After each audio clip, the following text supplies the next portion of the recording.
하나님 말씀 봉독해 올리겠습니다. 마가복음 6장 32절에서 44절입니다. 주보 뒷면에 나와 있고 스크린에 나와 있습니다. 제가 봉독해 올리겠습니다. 이에 배를 타고 따로 한적한 곳에 갈새 그들이 가는 것을 보고 많은 사람이 그들인 줄을 안지라. 모든 고을로부터 도보로 그곳에 달려와 그들보다 먼저 갔더라. 예수께서 나오사 큰 무리를 보시고 그 목자 없는 양 같음으로 인하여 불쌍히 여기사 이에 여러 가지로 가르치시더라. 때가 저물어 가매 제자들이 예수께 나와 여짜오되 이곳은 빈 들이요 날도 저물어 가니 무리를 보내어 두루 촌과 마을로 가서 무엇을 사 먹게 하옵소서. 대답하여 이르시되 너희가 먹을 것을 주라 하시니 여짜오되 우리가 가서 200데나리온의 떡을 사다 먹이리이까. 이르시되 너희에게 떡 몇 개나 있는지 가서 보라 하시니 알아보고 이르되 떡 5개와 물고기 2마리가 있더이다 하거늘 제자들이 명하사 그 모든 사람으로 때를 지어 푸른 잔디 위에 앉게 하시니 때로 100명씩 또는 50명씩 앉은지라. 예수께서 떡 5개와 물고기 2마리를 가지사 하늘을 우러러 축사하시고 떡을 떼어 제자들에게 주어 사람들에게 나누어 주게 하시고 또 물고기 2마리도 모든 사람에게 나누시매 다 배불리 먹고 남은 떡 조각과 물고기를 12바구니에 차게 거두었으며 떡을 먹은 남자는 5,000명이었더라. 우리에게 주시는 하나님 말씀입니다. 모세라는 형제가 있습니다. 나이는 지금 20대 중반입니다. 박모세 형제는 어머니의 태중에서 뒷머리 뼈가 없어서 뇌의 대부분이 흘러나왔다고 합니다. 그래서 출생 후 3일째 되는 날에 뇌의 90%를 절단해야 했다고 합니다. 수술 후에 담당 의사가 뇌의 대부분을 잘라냈기 때문에 이 아이는 이제부터 보고 듣고 말하는 것이 불가능할 것입니다. 장애가 너무 심해서 살 수 없을 것입니다 라는 절망적인 말을 그 부모에게 남겼습니다. 상황이 매우 절망적이었지만은 이 어머니는 한 가닥의 희망을 버리지 않고 모세에게 4번에 걸친 뇌수술을 받게 하여서 그 생명을 유지할 수 있었습니다. 뇌의 10%밖에 남지 않았기 때문에 행여나 모세가 반응을 보일 수도 있다는 기대하에 어머니는 일부러 문을 세게 닫기도 하고 발로 문을 차보기도 합니다. 그렇지만 아무런 반응을 보이지 않습니다. 그렇지만 어머니는 포기하지 않고 지속적으로 모세에게 노래를 불러주고 이야기를 계속 들려주었습니다. 5세가 되어서 5살이 되었을 때 기적적인 반응이 일어나기 시작했습니다. 보지도 못하고 듣지도 못하고 말하지도 못하던 이 박모세 군이 어느 날 찬송가를 부르기 시작합니다. 그는 말문이 트이기 시작하고 자기가 들었던 모든 것들을 입으로 쏟아내기 시작했습니다. 그리고 2013년 평창 동계 스페셜 올림픽에 화려한 막이 올라갈 때에 박모세 군은 개막식에 출연을 요청받습니다. 그리고 거기에서 4천여의 관중 앞에서 애국가를 불러 전 국민의 감동을 자아냈고 세계 관객들의 마음을 울렸습니다. 태어나기 전부터 생존하기 불가능하다는 판정을 받았지만은 그의 어머니의 믿음을 바탕한 불굴의 의지로 인해서 이런 기적이 일어났습니다. 우리 잠시 이 시간에 이 박모세 군이 부르는 애국가를 동영상으로 보겠습니다.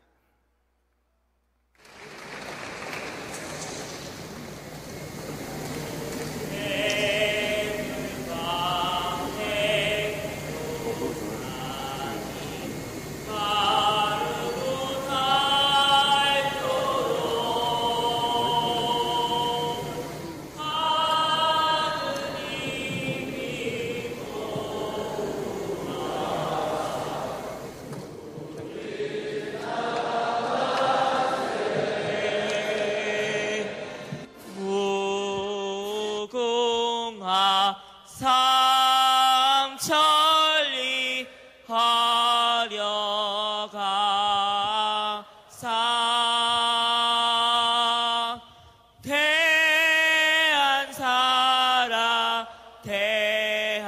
대안으로 길이 보전하세.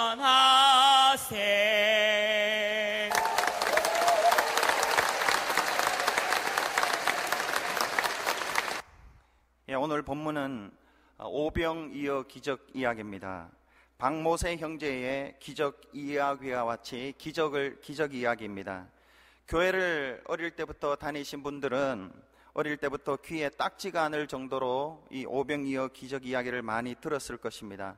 그런데 이 오병이어 기적 이야기의 특이한 점은 복음서에 많은 기적 이야기들이 나오지만은 사복음서 마태, 마가, 누가, 요한에 다 기록된 유일한 기적 이야기라는 것입니다. 왜 사복음서에 다 기록되어 있을까요? 사복음서 기자들이 복음서를 쓸 때에 대상이, 즉 수신인들이 다 달랐습니다. 마태복음은 팔레스타인, 그러니까 지금 이스라엘 근처에 사는 유대계 그리스도인들을 대상으로 썼고, 마가복음은 로마에 사는 성도들을 대상으로, 누가복음은 데오빌로 각하와 그 성도들, 이방인 성도들을, 요한복음은 소아시아에 사는 성도들을 대상으로 썼습니다. 수신인들이 다 다릅니다. 그런데 왜 사복음서 기자들은 오병이어의 기적 이야기를 똑같이 자기 복음서에 기록했을까요? 그것은 사복음서가 쓰여질 당시 그리스도인들은 나름대로 자기가 속한 사회에서, 마태복음은 팔레스타인입니다. 마가복음은 로마입니다. 누가복음은 데오빌로와 이방 나라입니다. 그리고 요한복음은 소아시아입니다. 이곳에서 이 지역들을, 이 사회들을 변화시켜야 할 책임이 그들에게 있었습니다. 세상의 빛과 소금의 사명을 감당해야 했습니다. 이곳에 전도하고 또 선교해야 할 책임과 사명이 그들에게 주어져 있었습니다. 그런데 그런 세상 속에 있는 자신들을 스스로 보니 너무 수도 적습니다. 약합니다. 능력도 없습니다. 경험도 부족합니다. 지식도 부족합니다. 그런데 세상을 변화시켜야 할 세상은 자신들과 비교해 볼 때 너무나 강하고 만만치 않습니다. 떡을 먹은 자가 남자 수가 5천, 그래서 모든 무리의 수가 약 2만에서 3만이라 그렇게 추정하는데, 그 사람들을 책임져야 하는 작고 미미한 오병이어와 같은 존재라고 그들이 자신을 생각했습니다. 도대체 이 오병이어를 가지고 우리가 무엇을 할 수 있는가? 어떻게 오병이어 같은 미미한 존재로 복음을 전하는 책임과 사명을 다 감당할 수 있을까? 나는 못한다. 내 능력으로, 내 경험으로, 내 이런 상태로는 못한다는 소리가 쏟아져 나왔습니다. 그리하여 하나님께서 아니다, 할 수 있다, 너희들 할 수 있다, 오병이어로 남자 5,000명 12광줄이 남기지 않았느냐. 그 적은 수고 능력이지만, 세상 강하지만 사명과 책임을 너희들이 감당할 수 있다라는 것을 이 오병이어 기적 이야기를 통해서 가르치고 믿게 하려는 것입니다. 이것이 하나님의 마음입니다. 하나님의 이 마음은 오늘날도 똑같이 저와 여러분, 우리 교회에도 워킹합니다. 우리는 자주 이렇게 말합니다. 내가 나이가 이만큼 들었는데, 내가 경험도 없는데 어떻게 내가 교회 선교회에 회장을 하고 임원을 할 수 있는가? 무슨 모임의 장을 못한다, 내가 무슨 임원을 하느냐? 우리 교회가 이렇게 미약한데 시카고를 어떻게 변화시킬 수 있는가? 미국을 신앙으로 재무장시킬 수 있는가? 남북 통일에 어떻게 기여할 수 있을까? 무슨 세계 선교를 하느냐? 무슨 사회 봉사를 하느냐 하면서 이 모든 것들은 우리에게는, 우리 형편으로는 불가능한 과제라고, 숙제라고 생각하면서 책임과 사명을 소홀히 할 때가 있습니다. 오늘 권사회가 오랫동안 기도하면서 노방전도를 나갑니다. 어떻게 내가 이렇게 부족하고 연약한데, 세상은 만만찮은데 요즘 같은 세상에서 어떻게 복음을 전할 수 있고 전도할 수 있을까? 이렇게 생각할 수 있다는 것입니다. 지금 우리 교회는 교회 학교가 매우 약한 상태에 있습니다. 가끔씩 어른들이 아이들을 데려오는 것을 봅니다. 교회 학교가 약하니까 한 번 왔다가 그 다음 주는 다른 교회로 가는 것을 보게 됩니다. 마음이 많이 안타깝습니다. 우리 교회가 교회 학교와 장년층들이, 중청장년층들이 부흥하면 좋겠습니다. 근데 그 책임이 저와 여러분에게 있습니다. 그런데 그것이 지금 우리 형편으로 가능할까 하는 생각들이 있습니다. 아니, 그런 생각이 없는 것 같기도 하고, 지금 우리가 만족하며 여기에 초막셋을 짓고 그냥 살고 있지는 않는가, 그것이 걱정이 됩니다. 어찌 보면 이렇게 변명을 늘어놓는 것은 우리 자신만 생각하고 우리의 형편만 생각하고 하나님의 마음은 읽지 않고 하나님의 마음은 느끼지 않고 하나님의 능력을 믿지 않기 때문인지도 모르겠습니다. 어찌 보면 사복음서에 공통적으로 나오는 이 오병이어 기사의 이 기적 이야기의 의미를 제대로 배우지 못하고 깨닫지 못하고 믿지 못하기 때문인지도 모르겠습니다. 우리 교회가 연약하지만 이 시대에서 해야 할 책임이 있고 사명이 있고 감당할 수 있습니다. 주님께서 오병이어 같은 우리를 통해서 기적을 베풀으셔서 그 책임과 사명을 감당하게 하실 것이기 때문에 그렇습니다. 주님은 세 가지 단계를 거쳐서 우리를 통해 기적을 베푸시는 것을 오늘 본문은 이야기합니다. 그 첫째는 주님은 우리가 책임의식을, 책임을 통감하기를 바라시는 분이십니다. 36절과 37절을 한번 같이 읽어보겠습니다. 시작. 무리를 보내어 두루 촌과 마을로 가서 무엇을 사 먹게 하옵소서. 대답하여 이르시되 너희가 먹을 것을 주라 하시니 여짜오되 우리가 가서 200데나리온의 떡을 사다 먹이리까. 제자들은 나름대로 생각을 깊이 하는 사람들이었습니다. 그러나 한계가 있었습니다. 그래서 예수님께 이렇게 말합니다. 이곳은 빈들이고 날도 저물어 가니 무리를 보내어 두루 촌과 마을로 가서 무엇을 사 먹게 하소서. 상당히 합리적이고 현실적인 사람들입니다. 그런데 예수님은 그들의 말을 받지 않으십니다. 그리고 이렇게 말씀하십니다. 너희가 먹을 것을 주어라. 이 말씀은 비록 소수의 적은 수인 너희이지만 너희가 너희 자신도 추스리기 힘들지만 그럼에도 불구하고 너희가 저 많은 군중을 책임져라. 너희 적은 수가 저 많은 군중의 먹거리를 책임져라. 이 말씀입니다. 너희가 그 사명을 감당하라는 것입니다. 주님 오늘 말씀하십니다. 우리가 감당하라고, 우리가 책임을 지라고, 책임의식을 가지고 사명의식을 가지고 살아가라고 말씀하십니다. 충북에 음성꽃동네가 시작된 사연이 있습니다. 최기동이라는 거지 한 분이 오웅진 신부님 숙소를 찾아왔습니다. 신부님은 그 거린에게 한 끼분의 돈을 줍니다. 얼마 후에 그는 다시 찾아옵니다. 그 후에도 계속 찾아옵니다. 문득 그의 행보가 궁금해진 신부님이 그를 추적합니다. 이 최기동 거린은 계속해서 구걸하여서 18사람의 거린의 식사비를 구걸했습니다. 그리고 나서 숙소를 향했는데 형편없는 그곳에 18사람이 누워있는 것을 오웅진 신부가 목도를 합니다.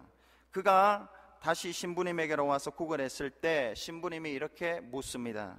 당신은 자신의 몸도 성하지 않은데 어떻게 한 명도 아니고 두 명도 아닌 이 18명의 사람을 도울 수 있습니까? 이 질문에 이 최기동 이 거린이 오웅진 신부에게 기가 막힌 그런 충격적인 대답을 합니다. 이렇게 대답을 했습니다. 신부님, 저는 걸어 다닐 수 있거든요. 걸어 다닐 수 있는 제가 누워있는 이 사람들을 책임지지 못한다면 이 사람들은 어떻게 되겠습니까? 이 한마디가 신부님의 가슴을 쳤습니다. 신부님은 이렇게 생각합니다. 나는 도대체 얼마나 이웃 사람들에 대한 책임을 지고 있는가? 이 질문 가운데 이 옹진 신부는 스스로 답을 이렇게 내립니다. 자신의 사비 1,300원을 털어서 벽돌을 찍고 성도들과 함께 음성 꽃동네를 시작했다고 합니다. 주님이 오늘 저와 여러분에게 말씀합니다. 너희가 먹을 것을 주어라. 이 음성을 들을 수 있으면 좋겠습니다. 책임의식을 가지고 주님, 제가 연약하지만은 이 선교회를 책임지겠습니다. 주님, 제가 이 구역을 책임지겠습니다. 주님, 우리 교회가 이 시카고를 책임지겠습니다. 주님, 우리 교회가 북한을 책임지고 멕시코를 책임지고 아마존을 책임지고 뉴욕 코너스톤을 책임지고 미국을 책임지겠습니다. 그것이 바로 오병이어의 기적을 체험하는 출발점입니다. 두 번째로, 주님은 우리 가진 것을 주님께 드리기를 바라십니다. 37절을 다시 한번 보겠습니다. 같이 읽어보겠습니다. 시작. 대답하여 이르시되 너희가 먹을 것을 주라 하시니 여짜오되 우리가 가서 200데나리온의 떡을 사다 먹이리까. 예수님께서 너가 책임져라, 너가 먹을 것을 주라 말씀하셨을 때에 제자들 중에 한 명이 이렇게 대답합니다. 우리가 가서 200데나리온의 떡을 사다 먹이리까. 요한복음에 의하면 이 제자는 빌립입니다. 빌립은 계산에 뛰어난 사람이었습니다. 머리가 아주 좋았습니다. 당시 하루 일당이 한 데나리온이었습니다. 200데나리온은 200일을 열심히 성실히 일하고 모은 돈입니다. 일당을 100불이라고 한다고 하면 200데나리온은 2만 불입니다. 이 많은 사람들의 식사를 위해 이만큼의 돈이 필요하다고 예수님께 말씀드렸습니다. 이 말은 자신들은 그만큼의 돈도 없고 그래서 그 책임을 지지 못하겠다는 판단입니다. 못하겠다는 것입니다. 그러자 예수님께서 이렇게 말씀하셨습니다. 38절입니다. 시작. 이르시되 너희에게 떡 몇 개나 있는지 가서 보라 하시니 알아보고 이르되 떡 5개와 물고기 2마리가 있더이다 하거늘. 예수님께서 너희에게 떡 몇 개가 있는지 가서 알아보라고 하십니다. 예수님은 우리가 책임을 감당하기 위해서 우리에게 무엇이 있는지, 우리가 무엇을 할 수 있는지 그것을 알아보라고 하십니다. 우리가 할 일이 이것입니다. 여러분에게 무엇이 있습니까? 여러분이 할 수 있는 것이 무엇입니까? 그것을 찾으셔야 돼요. 하나님께서 모세에게 이스라엘을 이끌 위대한 과제를 수행시키고 그를 민족 해방의 주역으로 삼겠다고 했을 때 모세가 제가 가겠습니다 하지 않으셨습니다. 모세는 나는 못합니다. 저는 절대 이거 못합니다. 그렇게 대답했습니다. 그러자 하나님께서 이렇게 말씀합니다. 모세야, 내 손에 잡은 것이 뭐냐? 그러자 모세는 주님, 이 지팡이 하나밖에 없습니다. 제가 가진 것은 이겁니다. 주님께 대답했을 때 주님이 그것 가지고 홍해를 가르셨습니다. 내게 무엇이 있는지, 내가 누군지, 내가 무엇을 할 수 있는지 아는 것이 기적의 시작입니다. 베드로와 요한이 성전 미문에서 나면서 안전뱅이를 오른손을 잡아 일으키고 그로 하여금 걷기도 하고 뛰기도 하고 성전 문에 들어가서 찬양하게 하기도 했습니다. 이것은 예수께서 베드로를 통해서 일으키신 기적입니다. 그것은 베드로가 이렇게 할 때였습니다. 은과 금은 내게 없다. 그렇지만 내게 있는 것으로 내게 주노니 나사렛 예수 이름으로 걸어가라. 베드로는 은과 금이 자기에게 없다는 것을 알았습니다. 그렇지만 자기에게 무엇이 있는지는 알았습니다. 자기의 것이 무엇인지를 알았습니다. 자기가 누군지를 알았고 자기가 할 수 있는 것이 무엇인지, 못하는 것이 무엇인지, 자기의 약점이 무엇인지, 강점이 무엇인지 알았습니다. 예수께서 가진 것이 무엇이냐고 제자들에게 물으시자 제자들은 드디어 자신을 찾기 시작합니다. 자기들이 가진 것이 무엇인지 찾습니다. 안드레가 어린아이의 도시락을 찾아옵니다. 오병이어. 제자들은 주님께, 주님, 이 오병이어가 무엇이 되겠습니까? 그렇게 주님께 그렇게 말하면서 드립니다. 그렇지만 주님은 그것을 가지고 기적을 일으키셨습니다. 주님 오늘 말씀하십니다. 네게 있는 것을 내게 가져오라. 네게 있는 것을 내게 가져오라는 것입니다. 건강 없는 그거면 그냥 그대로 드리라는 것입니다. 마른 지팡이 같으면 그거 그냥 드리라는 것입니다. 물질이 없으면, 은과금이 없으면 은과금 없는 모습 그대로 주님 앞에 믿음으로 드리라는 것입니다. 빚이 있으면 빚이 있는 그대로 드리라는 것입니다. 아프면 아픈 대로 주님 앞에 드리면 됩니다. 주님께 드리면 됩니다. 그럴 때 주님은 그런 우리를 들어서 기적을 시작하시는 것입니다. 세 번째, 마지막으로 순종하는 것입니다. 오병이어의 기적이 이루어지기 위해서 마지막으로 필요한 스텝이 순종입니다. 39절 40절을 함께 합독하시겠습니다. 시작. 제자들에게 명하사 그 모든 사람으로 떼를 지어 푸른 잔디 위에 앉게 하시니 때로 100명씩 또는 50명씩 앉은지라. 주님이 제자들에게 명하십니다. 모든 사람들을 떼를 지어 앉게 하라. 100명씩 50명씩 질서 지어서 앉게 하랍니다. 제자들은 눈에 떡이 보이지 않았습니다. 빵이 쌓여 있는 것을 못 봤습니다. 아무것도 보지 않았습니다. 그러나 주님이 앉게 하라고 명하신 그 말씀에 순종해서 앉게 했습니다. 무리들도 마찬가지입니다. 자기들의 허기진 배를 채울 떡이나 빵을 그들은 하나도 보지 못했습니다. 그렇지만은 제자들의 명을 따라 질서정연하게 그들은 앉았습니다. 여러분, 이런 순종이 우리에게도 필요합니다. 어떻게 이 순종이 필요할까요? 이 가능할까요? 믿음입니다. 믿음이에요. 주님께서 이 오병이어를 가지고 반드시 내 배를 채워주실 것이다, 반드시 내 문제를 해결해 주실 것이다 라는 것을 믿고 순종하는 것입니다. 오병이어를 가지고 기적을 일으켜 주시리라, 이 믿음이 있을 때에 이 믿음으로 눈에 보이는 것 없고 손에 만져지는 것 없고 귀에 들리는 것이 없지만 순종하는 것입니다. 주님의 말씀에 순종이 기적의 토양입니다. 우리가 주님의 기적을 체험하지 못하는 이유가 무엇입니까? 여러분이 주님이 베풀어 주시는 기적을 체험하지 못하는 이유가 어디에 있습니까? 어디에 있다고 생각합니까? 주의 능력이 다했기 때문입니까? 주의 능력이 떨어졌기 때문입니까? 아닙니다. 믿음으로 순종하지 못하기 때문입니다. 머리가 먼저 돌아갑니다.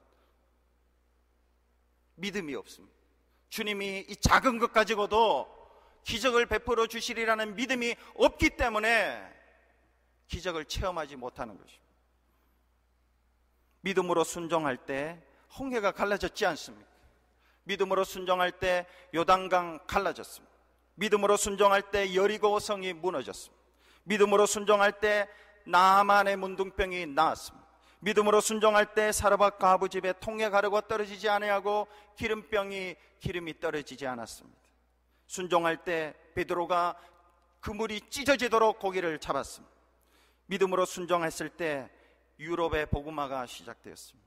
기적의 토양은 주님이 하실 것을 믿고, 내 눈에 보이는 것 없고 내 능력이 적은 것을 알지만 주님이 하실 것을 믿고 순종하는 것입니다.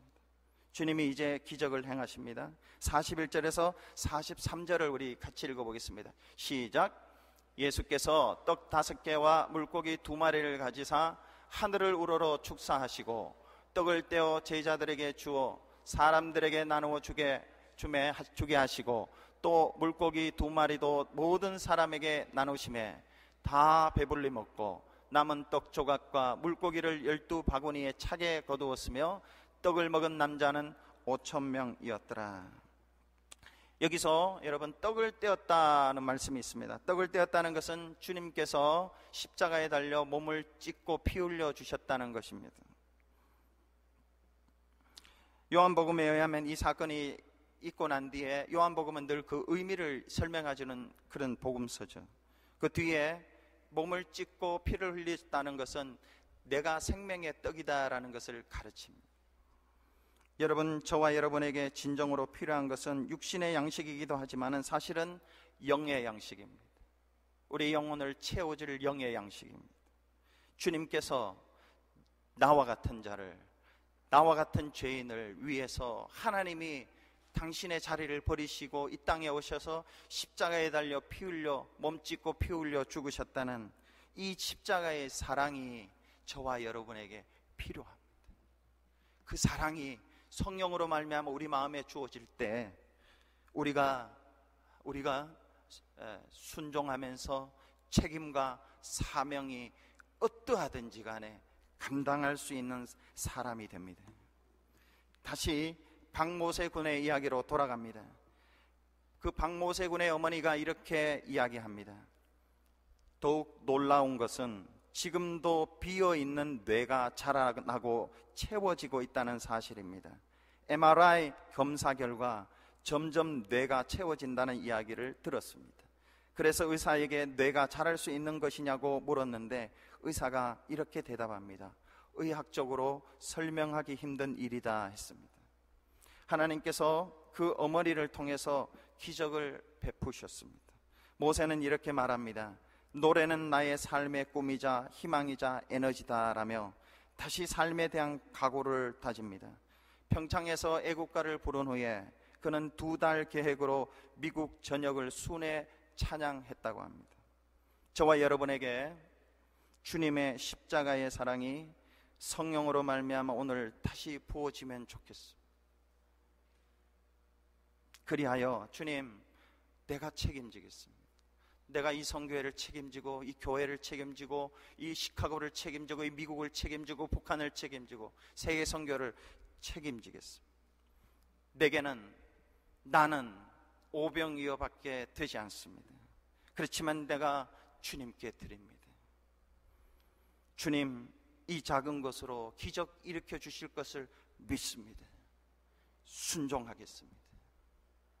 이렇게 함으로 우리를 통해서 군중들이 다 배불리 먹고 남은 떡조각과 생선을, 고기를 12바구니에 차게 거두었고 떡 먹은 남자 수가 5,000명 되기를 축원합니다.